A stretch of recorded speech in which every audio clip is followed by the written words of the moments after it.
यहां तक सर्वलेट की लाइफ साइकिल आप लोगों को पता चल गई। अब हमें कोई सर्वलेट डिफाइन करना है। लिखेंगे in order to define a servlet, implementation of the servlet interface need to be provided। अगर मुझे कोई सर्वलेट डिफाइन करना है, यहां पर सर्वलेट का मतलब मेरा रिक्वेस्ट प्रोसेसिंग कंपोनेंट्स है, मुझे एक क्लास डिफाइन करनी होगी जिसमें सर्वलेट इंटरफेस को इंप्लीमेंट करना।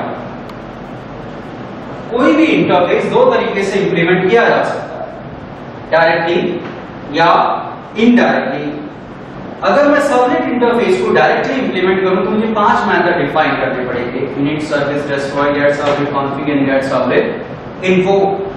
अब अभी मुझे कॉन्फ़िग के बारे में पता नहीं तो मैं init मेथड क्यों डिफाइन करूं, मैं गेट सर्वलेट कॉन्फ़िग मेथड क्यों डिफाइन करूं। क्लीनअप ऑपरेशन भी मुझे कोई परफॉर्म नहीं करना, मुझे सर्वलेट के बारे में कोई एडिशनल इंफॉर्मेशन भी नहीं देनी। बिना मतलब मुझे 5 मेथड डिफाइन करने पड़ेंगे, मुझे तो सिर्फ प्रोसेसिंग लॉजिक देना है। आपका काम आसान करने के लिए सन माइक्रो सिस्टम ने आपको एक हेल्पर क्लास अवेलेबल कराई है। लिखेंगे to facilitate indirect implementation of servlet interface,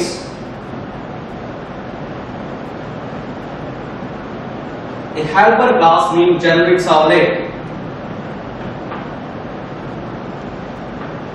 is provided by Servlet API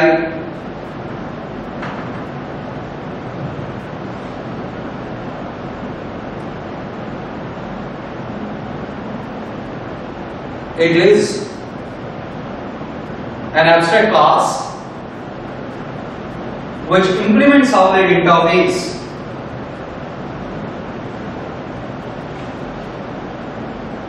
and defines all the methods except service। Hence, अब अगर आपको कोई सर्वलेट क्लास डिफाइन करनी है, आप जेनेरिक सर्वलेट क्लास को एक्सटेंड करें और सर्विस मेथड डिफाइन कर दें। इस डायग्राम से समझते हैं।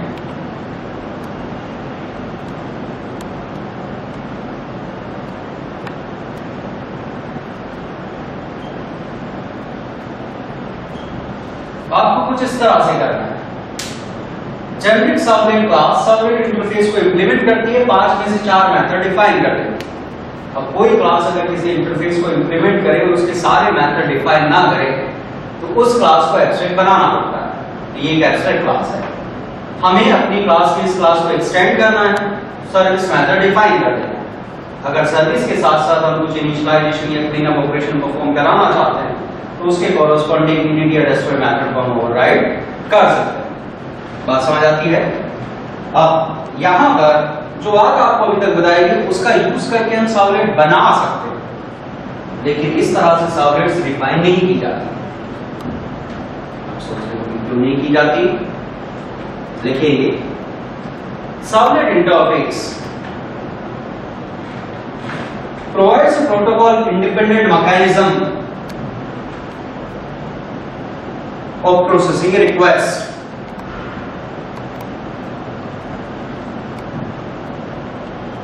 usually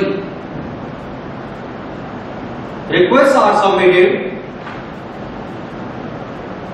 to a web server using HTTP protocol।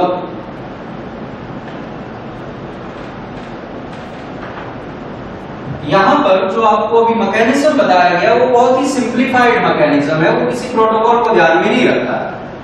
आपको कहा गया कोई रिक्वेस्ट आएगी सर्वर के पास, सर्वर सर्विस मेथड कॉल कर देगा।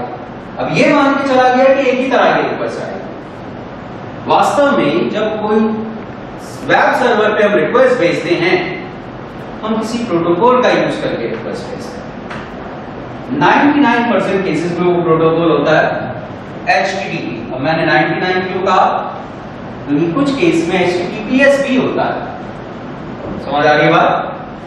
HTTP प्रोटोकॉल की अगर हम बात करें, इस प्रोटोकॉल में कुछ अलग अलग तरह की रिक्वेस्ट टाइप का प्रोविजन है।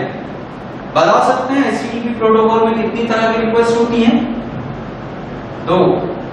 कौन कौन सी? Gate and post.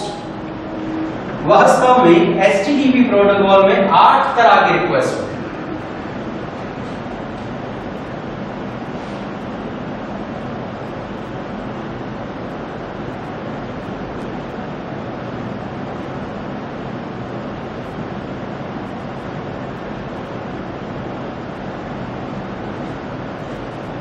Gate, post, put, delete, head, trace, connect and options. HTTP में ये 8 अलग अलग तरह की रिक्वेस्ट होती हैं। हर एक रिक्वेस्ट अलग अलग काम के लिए बनाई गई है। ब्रॉडली अगर हम देखें, गेट एंड पोस्ट सर्वर से कंटेंट्स मांगने के लिए यूज होती हैं। बाकी 6 रिक्वेस्ट कनेक्शन सेटअप और मैनेजमेंट के लिए यूज है। अब अगर हमारे प्रोटोकॉल में एक से ज्यादा रिक्वेस्ट का प्रोविजन है, इसका मतलब एक से ज्यादा तरह के काम करने हैं, तभी उतनी तरह की रिक्वेस्ट बनाई गई। जो हमारा रिक्वेस्ट प्रोसेसिंग मैकेनिज्म है, उसमें रिक्वेस्ट प्रोसेसिंग के लिए एक मेथड है। मींस गेट आएगी तो भी वही मेथड चलेगा, पोस्ट आएगी तो भी वही मेथड चलेगा, पुट, डिलीट, ऑप्शन, ट्रेस कुछ भी आएगा वही मेथड चलेगा। और अगर हर एक रिक्वेस्ट टाइप में एक ही काम करना हो तो इतनी रिक्वेस्ट टाइप बनाने की क्या सेंस बनती है? समझ में आ रहा है मिसमैच? प्रोटोकॉल में अलग अलग तरह की रिक्वेस्ट बनाई गई, इसका मतलब अलग अलग तरह के काम करना है। अब हमारा रिक्वेस्ट प्रोसेसिंग मैकेनिज्म जो है उसमें भी ये सब अलग अलग तरह की रिक्वेस्ट प्रोसेस करने के लिए अलग अलग मेथड होना चाहिए। इस कमी को पूरा करने के लिए सन माइक्रो सिस्टम ने अलग से हाइपर क्लास दिया। लिखेंगे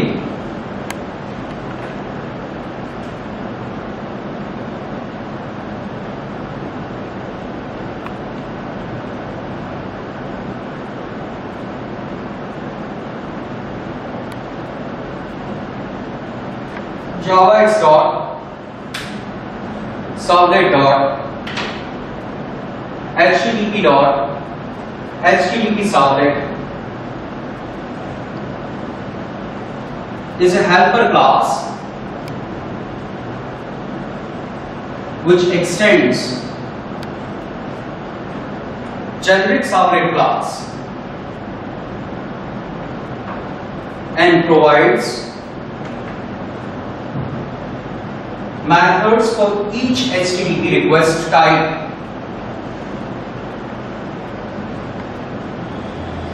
It is an abstract class and is used as a superclass of user-defined servlets.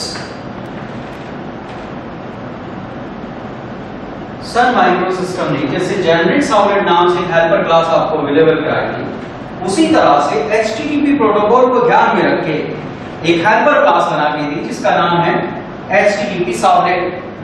ये क्लास जेनरिक सर्वलेट को एक्सटेंड करती है और जितने भी HTTP में रिक्वेस्ट टाइप है, हर एक रिक्वेस्ट टाइप के लिए कोई मेथड अवेलेबल कराती है। अब इसमें जो मेथड के नाम है वो कुछ इस तरह से रखे गए हैं: do get, do post, do put etcetera. अब कनेक्शन सेटअप और मैनेजमेंट वाला काम सर्वर कर देता है, हमें कंटेंट सेंड करने वाला काम करना है। उसके लिए हमें do get and do post method define करना है। अगर मुझे HTTP प्रोटोकॉल का यूज करके रिक्वेस्ट प्रोसेस करानी है, अब मैं कुछ सर्वलेट इस तरह से डिफाइन कर सकता हूं।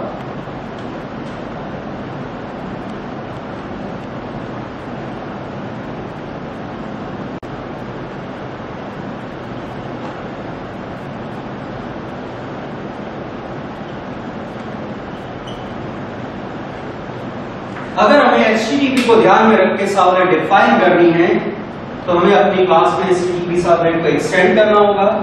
ये क्लास जेनरिक सर्वलेट को एक्सटेंड करती है, जेनरिक सर्वलेट सर्वलेट इंटरफेस को इंप्लीमेंट करती है। ऐसा करने से हमारी क्लास में जितनी भी HTTP रिक्वेस्ट टाइप है, हर एक रिक्वेस्ट टाइप के लिए मेथड आ जाएगा यहां से। अब मुझे अगर अपनी सर्वलेट में गेट रिक्वेस्ट प्रोसेस करानी है, मैं डू गेट मेथड ओवरराइड कर सकता हूं। पोस्ट करानी है तो डू पोस्ट मेथड ओवरराइड कर सकता हूं। दोनों करानी है, दोनों मेथड ओवरराइड कर सकता हूं। अब नॉर्मली आपको गेट एंड पोस्ट रिक्वेस्ट के साथ काम करना होगा क्योंकि बाकी चीज सर्वर मैनेज कर लेगा।